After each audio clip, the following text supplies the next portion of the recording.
Welcome back to the channel. It's so trippy. I'm watching this video about Robert Johnson, the guitarist. There's apparently another guy named Tommy Johnson. It's actually like a big thing in lore about people that met the devil and that they're at a crossroads.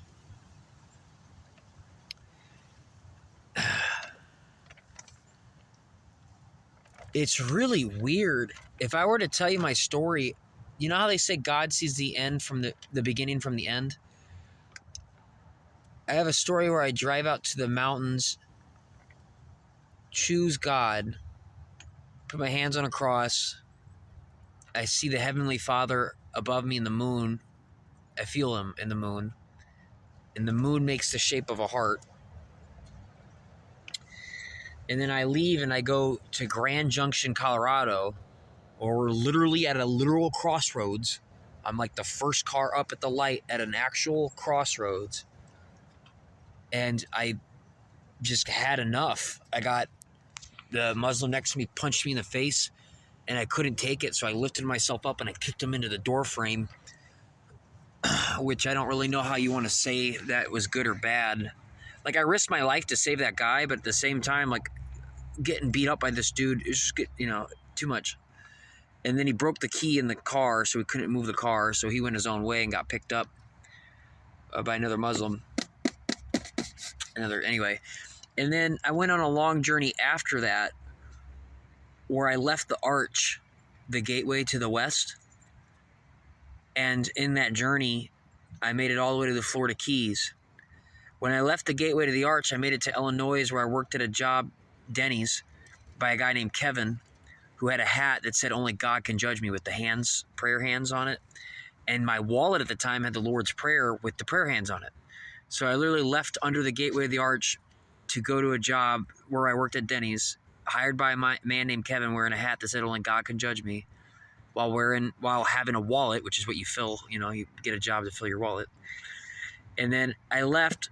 Long story short, made it all the way to the Florida Keys, and I made it to the very end of the Florida Keys, key to the west. There's only one way to get to the key. There's only one way. There's only one road. And when I made it there, I was parked outside of Denny's, and a guy named Kevin, a multimillionaire, offered me a meal, and he believed in Jesus. He was like, and by the way, when this whole experience happened, demons everywhere. I had like 20 different people staring at us. And so basically my story, if you say it backwards, is the key to the west to get to the gateway to the west. I drove west where I met God. If you tell it backwards, I went from the key. If you tell the story backwards, the key to the west is only one way. Jesus. The key gets you through the gate of heaven to where I had a crossroads moment. I had to decide that. I guess that part's kind of a little... But even if you put that to the side, the fact that if you say it backwards, technically, yeah, I made it through the gate and then I saw Father out in heaven. It's trippy. I'm just spitballing here. But I thought that was trippy. Like, I was at a literal crossroads and everything. I'm sitting here hearing this story. And somebody might be like, how does a person sell their soul, by the way, and like get guitar skills? Like, how does that happen? Explain. If you watch some of my videos, I tell you where people walk up to me and they start talking about things nobody could know. The only reason why you know that is because you've committed certain sins and now demons have a foot in the door in your life. And demons are thousands of years old. They have lots of skills. Like, you're like 26. You've seen videos of people like 27, 30 years old climbing the side of mountains, playing guitar. You really don't think something that's thousands of thousands of thousands of thousands of years old couldn't do things like that? Like, come on, man. Like, be realistic. I'm telling you, I got stories where people walk up and they're, like the dude tried to talk about trying to kill me. It's like, is there a person here? Yeah, there's a certain level of a person here. But a person that sells their soul, they're literally consenting to have demons in their body. I was watching a video of real Annalise Michael 6, and one of the demons called himself Hitler. And it's like, but Hitler was a person. Was he? Was he? Like, was he a person? Like, at what point on this journey of doing horrifying things to others are you? It's really interesting. Like I said, for people like me who've, we've figured out the truth, Jesus is Lord, there's only one way. Like, that's why I had to go on this whole stupid journey. I started in the land of misery. Like, if you really tell this story backwards, because you're already going to hell. You're already going to hell. So to have a story where I come from the land of misery, and then I have this huge journey where I went west, experienced God. Backwards, I have the gateway, and backwards I had to get the key to get through the gate to go to heaven. There's only one way to get through it. That's Jesus. Ironically, I had to drive on the key to the west. It's the last place in the Florida Keys. There's only one way to get there. And after I made it to the Key West, when I left, I was driving up in the Savannah area of Florida, so I went back from the Florida Keys and started going up into Florida, and my car broke down. I had no gas. This whole journey was brutal. And when I was walking, I found a wallet that had Jesus on it. So I have a story about leaving under the gateway to get a job in Illinois by a guy named Kevin, who's the cook, who has a hat on that literally says "Only God Can Judge Me," with the same symbol that's on my wallet, to then go into the Florida Keys to be outside of the only Denny's in all of Key West. And it's only one, and I'm parked out front, and some multi-millionaire named Kevin, who's a writer, believes in Jesus, offers me a meal inside. Yeah, pretty cool. So yeah. Since I'm already here, I wanted to say, when I celebrated Sabbath recently, I'm going to post a picture. There's a picture. I was walking down the street. I saw it recently. This wasn't on the Sabbath. Let me rephrase. On the Sabbath, I watched Ben-Hur. I've never seen it. It's like a 4-hour movie. It's about Jesus. Like, it's an indirect movie. It's like a made-up story of a guy who was around in that time period. It's a great movie, and the Sabbath is all about connecting with God, so it's just funny how I decided to watch that movie. And in the beginning of the movie, as well as the intermission, there's the hands of God that is touching Adam. Like, it's a famous painting. Type in the hand of I don't know, it's called the hand of Adam, God of, I don't know, touching Adam. I can't remember. Type in something like that. Hand of God touching Adam. Type in that, you'll find it. Anyway, that's like on the caricature, or the intermission, or whatever you call it, on the movie. Well, I'm going to post the cover of this video. There is a painting I seen downtown. I've seen it like a year ago. It's the hands of God touching Adam, and it's the Father. When I walked towards my death on that mountain, the moon, which is a circle, made a heart. So on the Sabbath, I watched that movie, and when I was walking, I found a rock ring made of hearts. God sent me hearts. And a plastic cover that's hearts, a heart, and like a chocolate heart. So I found like 3 different hearts miles apart, getting smaller. And like I said, I already have an experience where I met God on this mountain, and not in physical form, but, in an undeniable way, and sent me a heart in the full moon.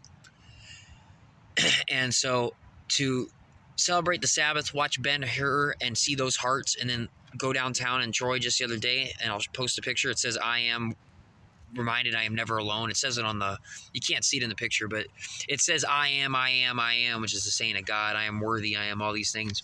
But it says, I am never alone on it. I can keep going. Like, even the fact that on this picture, on this drawing on the wall, has like a bracelet with like a bird, like a black bird, like a raven.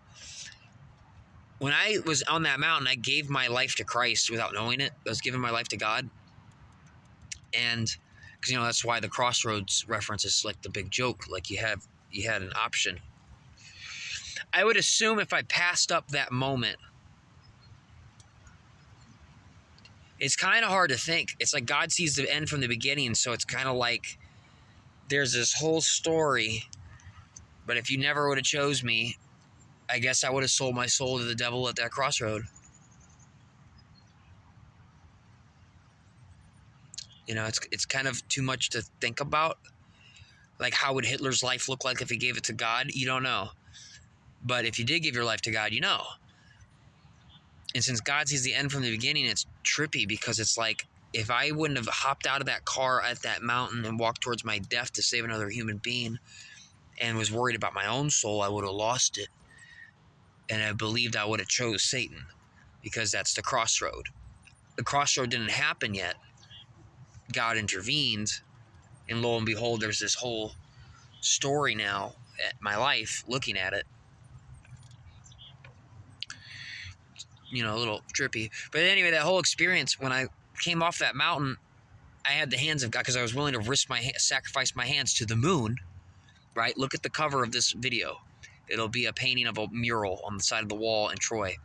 It's got the hand of Adam and the hand of God, and there's like a moon with a heart, and I put my hands up towards the moon, the very moon I told you had a heart.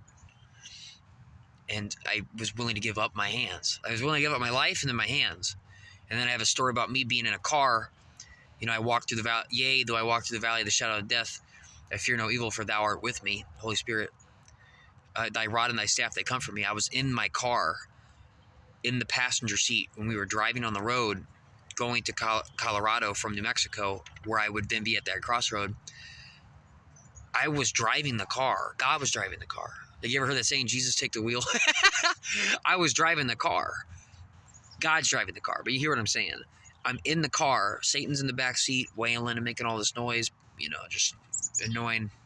It's not even annoying, just the most horrifying. Annoying's not the right word. It's just horrifying.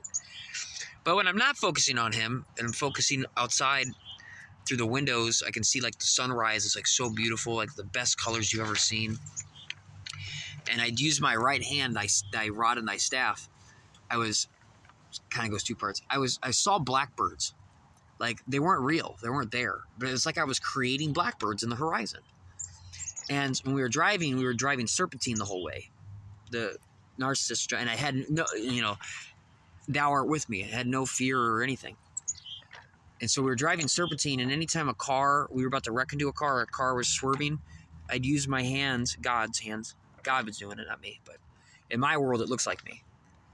And I would move that car, just like thy rod and thy staff. The staff has a hook on it for sheep, to grab the neck of the sheep to move them in the right direction.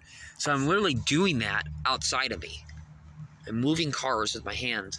And every time the devil would make too much noise, a cute little bird. Every time the devil would make too much noise, I'd do this, and that heroin addict in the back seat would kind of calm down. There really wasn't a person in the back. It was just the devil, you know. But technically speaking, eventually the devil left in the storyline, so then the person was back, you know, whatever. But, you know, like I say, that's the rod. The rod's used to attack predators. That's what the shepherd does. So, but anyway, later on, I was with my grandpa and my mom at a Chili's or Chipotle's when I saw a stream of millions of black birds. Like in the sky, it was like a river of like blackbirds as far as you could see. And I knew it was that day on the mountain when the hands of God were creating blackbirds, if that makes sense. So it's really cool. Yeah, anything else I wanted to say? Yeah, I just thought it was trippy because, you know, a lot of people talk about devils in the crossroad, and like the name I just mentioned of the famous guitarist who's in the 27 Club, people that died at the age of 27. Your Saturn return hits around 27, 28. And there's a lot of theories about Saturn, and you know, it's kind of like trying to understand the highly advanced magic that is going on between God and the devil, and it's beyond your understanding. And people that try to get into Gnostic texts and try to figure it out themselves, you're going to ultimately lose. So I wouldn't even try. But I'm not saying there isn't truth to that. You know, if you listen to the sounds of Saturn on Google, on YouTube, type in the sounds of Saturn. It's like the creepiest sound in the world. You know, this is David Icke's research. And David Icke is chosen by God. He has a story about him going to a place with his hands above his air. The air. But it's quite obvious that if you're chosen by God or marked by God, the devil's going to do everything he can to brainwash you into different types of occult knowledge, into like witchcraft. And that happened to me. After that whole experience, I still fell into all the typical traps of tarot and astrology and all this stuff. You know, which is, you know, so, you know, it's a war. You're in a war. But I I just thought it was trippy because, like, in the drawing, if you look at the cover of this video, there's like the hands of God. There's like a blackbird hanging from it. It says Black Lives Matter, which is the. But anyways, I saw a bunch of blackbirds, and yeah, this is the fact that basically, if you choose God, you're good. You're totally good. Like, it almost seems like I chose God. Like, if I didn't choose God, what would, the thing was, the Muslim was like, let's go through the mountain pass in the snowstorm to get these hard drugs from a guy who never even texted back. And here I am, I can, like, hear the Holy Spirit. I'm Satan screaming in the backseat. This Muslim, because he's submitted to the devil, he can't see or hear any of it. It's just blinded. Like you see in this world, people that are of this world, they will not see it. Like, they'll be stuck in science. They'll be stuck in logic. The devil himself is screaming and puking up more gallons than this chick's body weight is worth. I mean, it's not even possible. Like, this girl is 90 pounds, and she puked up gallons of yellow bile. It's not even, science doesn't even make sense here. It doesn't even make sense here. How can you not see this? Like, you know what I mean? It's because this dude was a hardcore Muslim. He did Wadu. He did this water ritual. Everything that's done in the dark shall be revealed in the light. Basically, when this whole experience was happening, when I walked into that meth house and saw all those demons siphoning this dude, it was revealed that in the back rooms, right, because I didn't know it happened, that Muslim I was with did Wadu, where he did a water ritual. And that water was on the sink. You clean up your own water. Water carries vibe. It makes sense. Jesus wants you to be baptized. Water obviously has some kind of principle here, and Satan copies everything. And so when the heroin addict cleaned up the water, she was sucked into the devil. David Icke will tell you that on Saturn, the planet, there's a gigantic storm that's happening, which is the shape of a cube. Muslims bow to Mecca to a cube. Jesus died on a cross. The cross is the shape of a cube. Like, if you fold a cross up, it makes a cube. And his argument is that's proof that religion's bullshit. Sorry, I didn't mean to cuss. My argument is Jesus is God. I would say he died on the cross because of that whole connection. It makes sense. That's why it ended that way. You understand? Nobody's dying on the cube in Mecca. They're praying to it. They're praying to it. Jesus didn't pray to the cross. He died on it. You see what I'm saying? Like, it's kind of like this above your understanding battle, and some people have points, and I do give them props, but if you don't have a foundation in God, Jesus, it's worthless. Lean not on your own understanding. There's a certain level of I'm still doing that. I apologize, but yeah, I do believe that whole Saturn thing. I totally believe that whole Saturn thing. Like, I believe there's a connection to that. It doesn't really matter. Like, there's only one way out of here, and I just told you that based on my story. God sees the end from the beginning. Like, I literally have a story about being in Key West, the Key. Like, I knew what it was when I got there. I went all the way to the very end of Key West. I battled demons that were trying to kill my dog. I had a dude I had a bunch of homeless people try to throw chicken bones at my dog when I wasn't looking at this place, trying to kill it. I had some chick talking about burning my dog. I had some dude who, his son died trying to offer me crack, talking about, hope your dog can swim, buddy. All this horrible stuff, just to get to the very end, to be at a Denny's, to meet a Kevin again, who offered me a meal, who believed in Jesus. And he was telling me the same thing that I had, a story about a demon coming out of me in a mirror, and he was talking about how he used to be in embezzlement. He used to be in fraud and make all this money. And anyway, and he had his sailboat parked behind the Denny's because there's like a little stream there. And I guess we can keep getting into it, but it's funny because in the Bible, when Jesus walked on the water, around that time, they woke him up and he said, "What, you have so little faith?" And he calms down the sea. And here's this guy telling me about Jesus who, when he crossed it from Italy, which is near that area, over to here in the Florida Keys, he said, "I'll never go out there again." I'm thinking, ye with such little faith. Anyway, is that everything I wanted to say? Yeah, I appreciated God sending me some hearts. I'm trying to build this relationship. That's really what it's all about. I got to meet some Mormons here in about a couple hours, and it's just, they're in a cult. And I guess if I can't convince them, then I'm just going to let them be. I don't really know. You know, I have nothing else going on today, and God loves them. But that's I have that whole little event that's coming up. But yeah, I just want to say first off, yes, thank you for the hearts.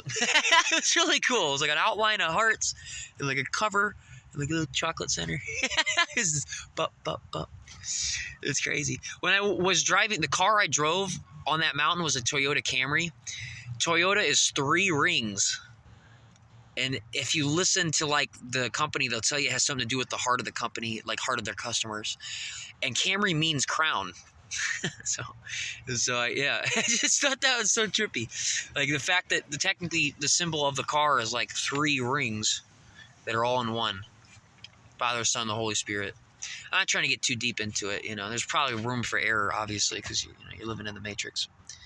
But and the fact that Camry means crown, that was the car I was in during that whole event. And like Toyota is like the most reliable car. Yeah. I could keep going, but that's just some things. But yeah, I did want to say, I'm pretty sure if I would have chose the devil, I wouldn't have known what happened on the mountain. Obviously, the story about the arch would have never happened. I never would have made it to the Florida Keys. All that stuff would never have happened. And I guess I would have sold my soul to the devil on that day at that crossroad. You know, it's hard to understand because I didn't choose that path, and my phone just glitched. That was weird. I didn't choose that path, and I chose the higher path, which is to God. And you know, I don't know, but the crossroads was real. Like that was the moment, and I don't really know how to look at that moment either, because like I said, I did not abandon that guy when we were in Frisco, Colorado, in the mountains. I did not abandon that guy.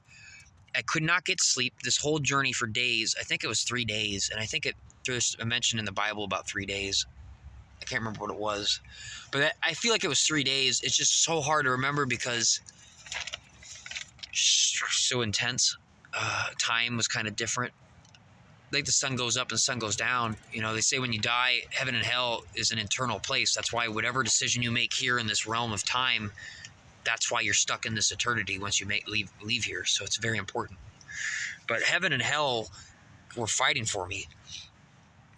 You know, God was fighting for me. The devil was fighting for me. So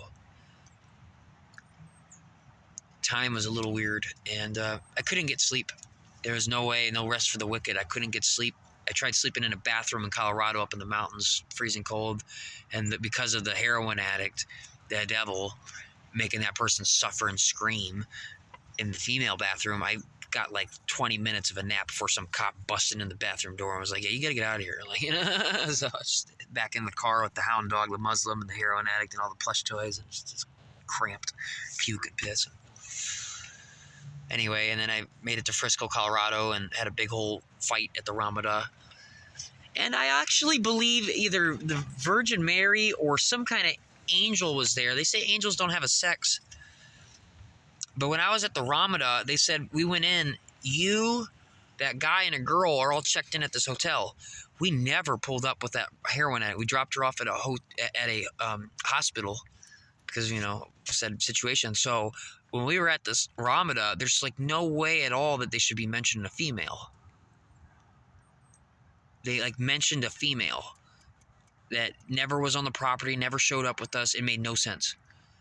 You know, I always took this as a glitch in the Matrix. And I had that happen to me 2 or 3 other times. One other time we met a guy who was kind of blind with cataracts saying I was kissing some girl. So that was there, that wasn't there. It makes me wonder a little bit whether this is like, I don't know. It happened again when I was at a high school. They reported 2 people. I don't know if it's like a demon or Virgin Mary. The whole making out with somebody thing, the guy was a liar, or the guy was demonically possessed, so he could have lied. I don't know. But there's definitely, I have these stories too. I have these stories where there's another person, and apparently a female. I thought it might have been my twin flame breaking through reality. And if that's the case, then that means that's a demon. I don't know. I have no idea. Maybe a demon, like a spouse. I have no idea. But yeah, there's a lot of that mentioned in my story that made no sense. Like, there's just no way to wrap your head around it logically. So, how there's these people that are saying there's another person here that never was here. Somebody sees a person here that's never was there. In the book, it's you, a guy, and a girl are at this hotel. Like, there's no girl, never was on the property. I have like no idea what's going on. Anyway, I never kicked the dude out. Like, the cop walked up to me and said, if you kick him out of your car, he'll freeze to death. And that Muslim, we decided to meet back up at Walmart if anything were to go south. And he walked up to me and said, if you weren't in here, I'd kill you. And then got in the car. Which doesn't make any sense. How can you kill me if you're not here? You're silly. That's just silly. How are you going to kill me if I wasn't here? And I didn't abandon him. But yes, when we made it to Grand Junction, which literally means crossroads, we were at a literal crossroads, like a perfect, and the car pulled up, and he said, pull over something, and I said something light, and he punched me in the face, and I just couldn't take it.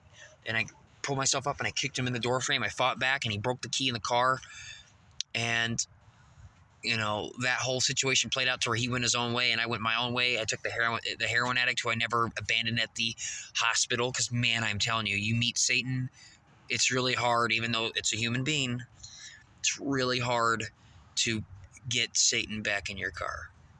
Like, if you meet Satan, it's really hard to knowingly know that the right thing to do is go to the hospital and get that heroin addict back in your car after everything you just went through for days. Now, in this story, she never was Satan again after that point, because we went to the hospital gave her some medication, and then she went to a Walgreens and got medication. And that whole story, by the way, the guy who was dating that heroin addict gave us a prayer before that whole journey went down, and he was the one that drove out of his way all the way to Colorado to pick us up. So God will say, I chose the right path. I didn't leave the girl at the hospital. That was Satan. And I didn't leave the Muslim who threatened to stab me to death in the cold of Frisco, Colorado to die. So there was tests, and I believe I passed them. But yes, it did end with me swinging on that guy, because I just couldn't. I kept getting bullied by him, and I just didn't want to get bullied. And so I don't really know how God perceives that moment. It felt like it was all meant to be. The guy who ended up coming to get my car, I gave my car away for free to a guy. Like, I never wanted to see that car again. Like, being in a car with Satan for that long, I never wanted to see that car again. I never wanted to be in that car again. So some guy said, did you know, since your key's broken in your car, you can click this button near your gear shift and it'll go into neutral, and you can push it to the side near a little park. Or, we parked our car there until the next day, until her boyfriend or whatever came to pick us up. And I told the guy, do you want my car? And he said, if it's free. And I said, yeah. The next day, he got a head-on collision in his truck. He texted me about it, because we changed numbers, and he needed a car. So it seemed like it's all meant to be. I mean, God can do that with whatever's going on, for sure. I did have violence in me because of that moment. I kind of feel like being at that crossroad, I might have accepted the down. Like I said, God says turn the other cheek. Maybe I was supposed to tell him to get out. I don't know. I mean, it says in the Bible, there's stories in the Bible where God sends his people that, they have to fight in war. Like Samson. So maybe not. Maybe God really did want me to stand up for myself. When I accepted Jesus fully recently in life, I can tell you that the violence went away, which is one of the best things that happened, because I pictured stabbing people every day for like a couple of years. And not in a direct way, like a psychotic way, but it is psychotic. Like, you shouldn't have thoughts like that, even if it's about defending somebody or anything. So, but yeah, when I fully accepted Jesus recently in life, those things kind of just went away, which is so cool. Because of that extreme traumatic event with that Muslim, yeah, that was embedded in me. I think I've talked enough. But I did want to say it was so cool, because it's like I said, God sees the end the beginning from the end. And when I accepted him and I walked out of that car on that mountain, and God sent me a heart through the moon, which is going to be the cover photo, you'll see what I'm talking about. In that story, I met back up with Alex, the Muslim, at a Love's, which is the symbol of a heart. And, so on and so forth. But it's crazy because you could almost tell the story backwards. You can literally almost tell the story backwards. With the fact that my life was in misery. Like, I lived in misery. I was going to hell. Like, I'm in hell. Like, you know, on a physical map of America. And then I have this whole journey across the map of America.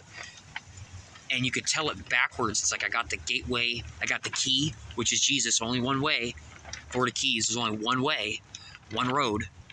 You know, my story in meeting God's in a car. Mostly in a car. Driving.